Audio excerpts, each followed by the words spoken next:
పెదకంచెర్ల పోయే రోడ్లో లింగనపాలెం కుంట ఏమైపోయినాయి? అవన్నీ ఏమైపోయినాయి అండి? ఇవన్నీ అడిగితే ఈ పార్టీ నుంచి ఆ పార్టీకి పోయావు. అది కరెక్ట్ కాదు అనంటే అది నేను అంగీకరించనంటే నా మీద ఎవరో రైతుని ఎట్లా అన్నాడు అట్లా అన్నాడు అని చెప్పి వాళ్ళ చేత పాదయాత్రలు చేపిస్తాడు.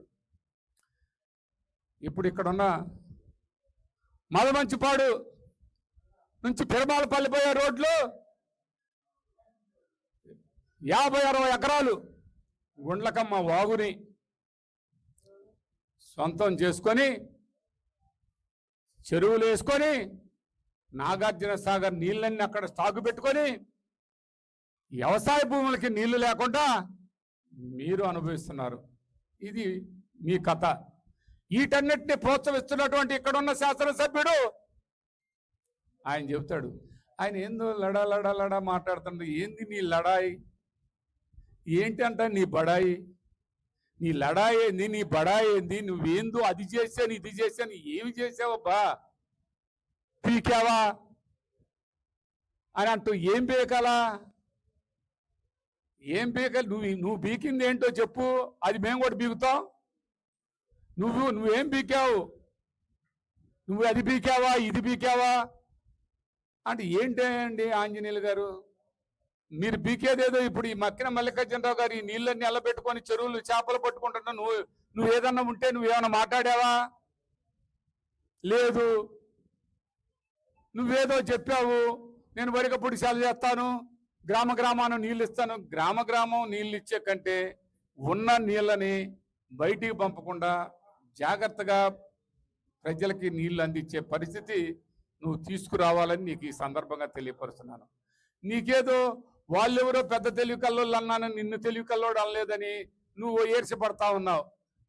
నువ్వు అంతకంటే పెద్ద ముదురు. నువ్వు దేశ ముదురబ్బా.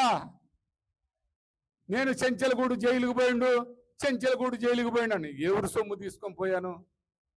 నేను ఒక్కటి అడుగుతున్నా ఆంజనేయులు గారు, నేనేమన్నా ఫలానా వాళ్ళ సొమ్ము తీసుకొని కానీ ఒకరికి ఎవరికన్నా అన్యాయం చేసి కానీ ఏ కుటుంబాన్ని అన్నా నాశనం చేసి కానీ ఎవరు ఆస్తి అన్న తీసుకొని కానీ ఎవరినన్నా మర్డర్ చేసో ఎవరినన్నా ఇంకొక విధంగా ఇబ్బందులు పెట్టో నేను పోయానా? నేను పోయింది నేను కంప్లైంటర్ని. నేను పొలం కొనుక్కున్నాను, రిజిస్టర్ చేర్చుకోవాలంటే ఈ పేపర్లన్నీ కరెక్ట్గా ఉన్నాయని కలెక్టర్ గారిని అడిగాను. రంగారెడ్డి జిల్లా కలెక్టర్ని ఈరోజు పోయి అడగండి. నేను పేపర్లు ఇచ్చాను. ఇస్తే ఆయన ఎంఆర్ఓ కాడపోయి కంప్లైంట్ ఇవ్వమన్నాడు. ఎంఆర్ఓ కాడికి వచ్చేవరకే ప్రెస్ మీట్ పెట్టించాడు. మీ తెలుగుదేశం పార్టీ వాళ్ళందరూ కూడా తెలంగాణలో కూడా మీదే అవా చేసి పెట్టించారు. నేను అందుకు జైలుకు పోయా. నేను పోయానని చెప్తున్నాను. మీ అక్రమంగా నన్ను నిర్బంధం చేసే దాంట్లో ఒక భాగమే ఈ అక్రమ అరెస్ట్. ఒకటి. రెండో దానికి వద్దాం ఆంజనేయులు గారు.